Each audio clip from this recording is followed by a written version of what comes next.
Hey, my friend, my brother, at the foot of the Himalayas, a sudden disaster shocked the world. A flight full of passengers encountered a fatal moment as it was about to reach its destination. 72 lives instantly isolated from the world. What secret is hidden behind this? This is not only an air disaster, but also a profound story about courage, responsibility, and humanity. Why did the pilot's final decision lead to such a tragedy? Captain, is it a mechanical malfunction or a human error? In this short minute, we will take you into the back of this disaster, uncover layers of fog, and explore the truth. Please follow our camera and return to that fateful moment together, feeling the tense atmosphere of the life and death struggle. Are you ready? Please give me a subscription, because every second that follows may overturn your cognitions. It was a global live broadcast of an air crash, as a short-haul regional passenger plane loaded with passengers was preparing to land. Eamon in the cabin suddenly decided to start the live broadcast and record this important moment. Whoever gets to the next second, the plane loses control and rushes towards the ground.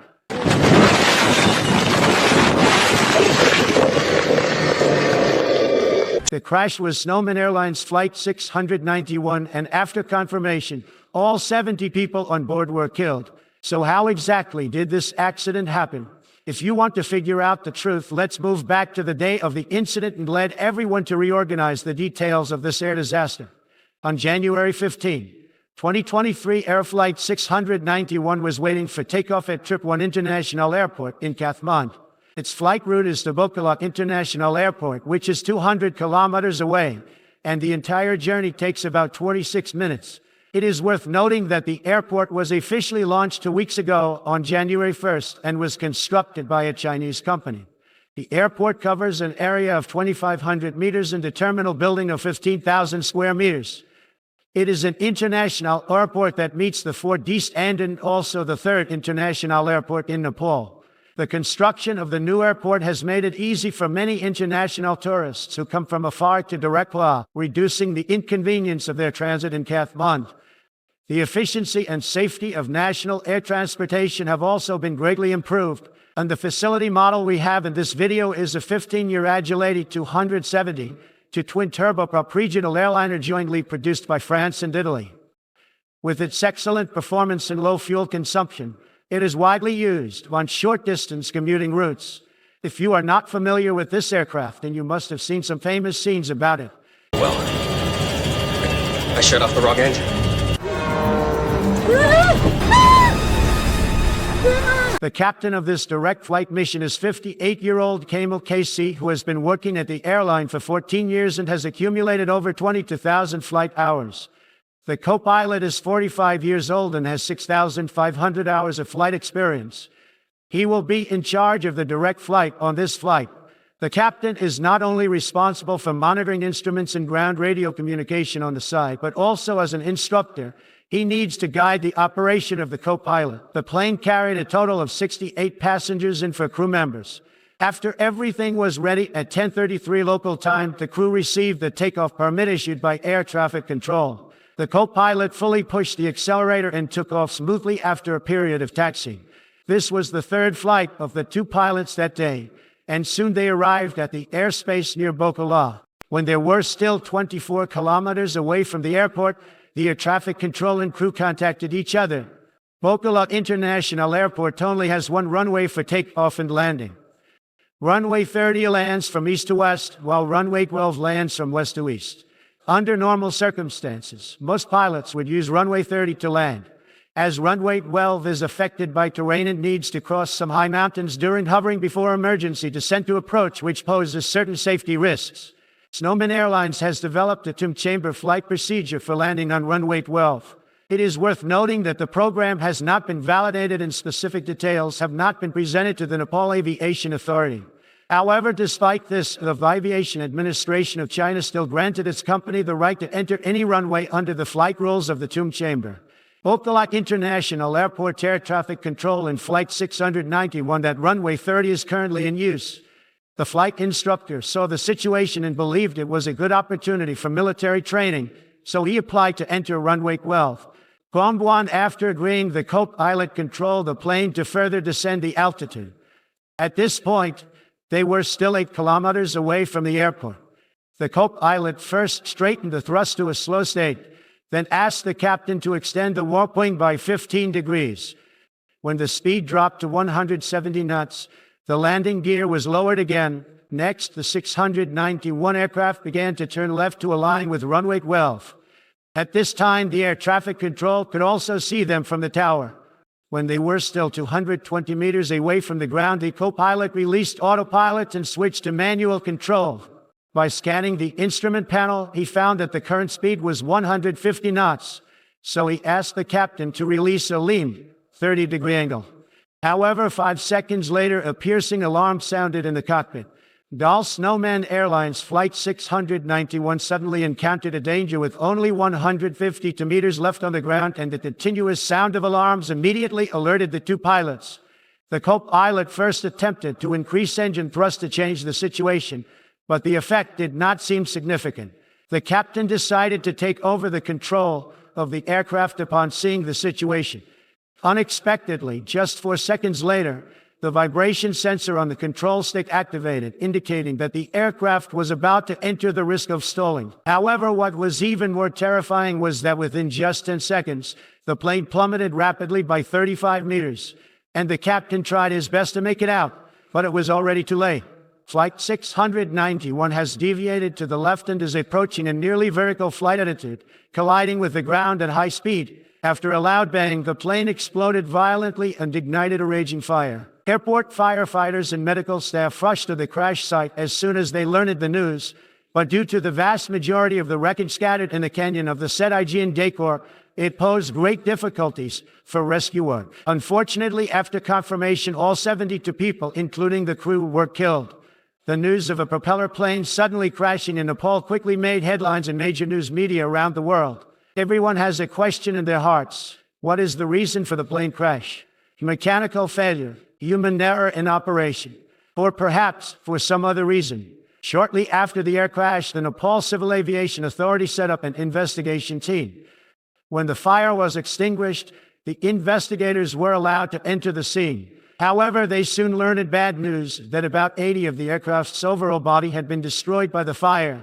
But fortunately, the 2 black box fish were found by the staff the next afternoon, and it would take some more time to analyze the data.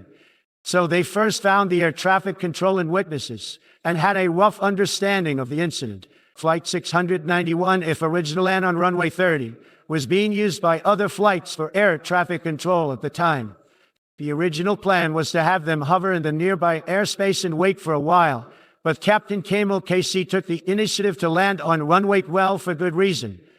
Although he had landed on the runway 3 times before, the co-pilot next to him did not land on it.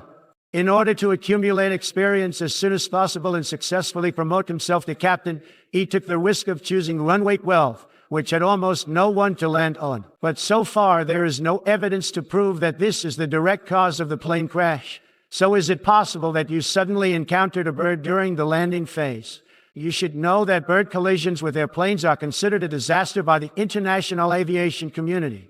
Over 20,000 bird collisions occur annually worldwide. On January 15, 2009, American Airlines Flight 1549 was suddenly hit by a bird 2 minutes after takeoff, causing both engines to stall and fail.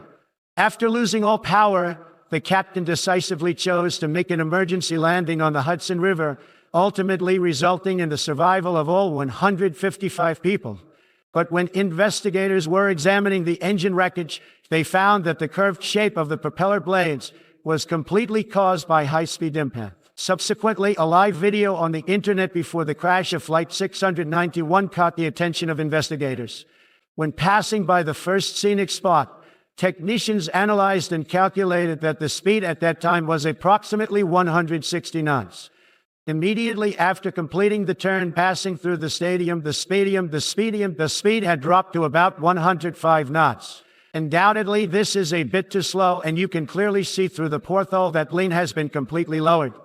So the investigation team released the initial investigation report only 29 days after the accident occurred. They suspect that the root cause of this crash is a pilot's operational error. 1 year later, the Civil Aviation Authority of Nepal released the final investigation report. Now, let me lead you to interpret in detail the specific reasons for this air crash. At the final moment of landing, a shocking and suffocating operation occurred on the original airline's Flight 691. The propeller control blade was inexplicably pulled to the forward position, and in this state, the propeller blades would be adjusted parallel to the direction of airflow without generating any thrust effect. Generally, it will only be adjusted to the sequential position in the event of engine shutdown or prolonged inactivity. So who exactly executed this divine operation? Now let's move back to 5 minutes before the crash, when Flight 691 began descending from an altitude of 2 kilometers and entered the SF Express segment. Due to the good weather conditions on that day, the air traffic control was able to clearly see that the aircraft was flying on 3 sides, preparing to align with runway 12. After 4 minutes, the co-pilot requested to release the precision wing by 15 degrees, and on the T-272 model, the handle needs to be lifted to adjust the angle of releasing the precision wing. After repeating the command, he proceeded to 15-degree precision wing at a height of 220 meters above the ground, and the co-pilot released the autopilot. After 5 seconds, he scanned the instrument panel and found that the current speed was 150 knots, so he requested to release lean 30 degrees again. The key point now is that although the captain repeated the 30-degree lean command on his lips, he did not carry out this operation. Instead, for the first time, he pulled the propeller adjustment feeling to the forward position. At this point, the 2 sentences of the engine no longer produced forward power. From the cockpit recording, it can be heard that he was not aware of this major mistake at the time. After 4 seconds of operation, the main alarm in the cockpit suddenly sounded, and the captain did not panic at this time. Instead, he calmly picked up the landing gear inspection checklist to check for any areas that were not executed properly. Unfortunately, after inspection, it was not found that the lean control feeling was not at the 30-degree position. At this time, Flight 691 is in the process of turning. The co-pilot seemed to notice some power issues and attempted to push the throttle lever forward to increase engine power from 44 with a height of only 152 meters above the ground. At this moment, the captain realized that there seemed to be a problem with the plane, so he announced taking over control and began sting every instrument information. When he saw that lean was still at 15 degrees, he panicked and immediately increased it to 30 degrees. Perhaps it was from the moment the main alarm sounded that he performed multiple operations, coupled with being too nervous, that he did not notice that the propeller adjustment sensor next to him was in the forward position. 1 minute later, the air traffic control contacted the crew to land the bomb. There was no response from the radio because the 2 pilots were already busy at the moment. After 33 seconds of propelling, the co-pilot shouted twice that there was no power. The captain pushed the throttle lever all the way, but there was no response. Obviously, the situation has exceeded their expectations. As he turned halfway, the captain became increasingly panicked and suddenly requested the co-pilot to take over the control, repeating that the engine had no power. The co-pilot did indeed take over the aircraft, but only for seconds later. The stall warning sounded and the shock absorber suddenly activated. At this point, the lost wing has completely lost its power due to its slow speed, but the right wing is still generating power. In the case of asymmetric sound forces on both sides, the aircraft naturally experiences rotational force, causing it to tilt to the left. Pilots are powerless against this flying posture and can only watch the plane crash into the ground. The investigator suspects that the reason why the captain pulled the wrong control panel may be mainly because he was distracted by various things at the time. He had to monitor the instrument panel, train and guide the co-pilot, and also visually inspect the outside environment. The investigator also pointed out that the co-pilot did not fulfill the responsibility of cross-checking. On December 2023, Nepal released a final investigation report, stating that the main cause of the accident was the pilot's mistake in cutting off the aircraft's power, resulting in the aircraft's landing crashing. At the same time, it is recommended that airlines strengthen training on relevant procedures, comply with standardized operations, and effectively manage cockpit resources. This incident once again highlights the importance of aviation safety. And every accident should provoke our deep reflection, urging us to learn from it, continuously improve our technology and management in order to prevent similar incidents from happening again in the future. Okay, that's all for this issue. As the saying goes, I wish every civil aviation flying and all travelers a safe return. Thank you for watching. Please give me a subscription. See you in the next issue.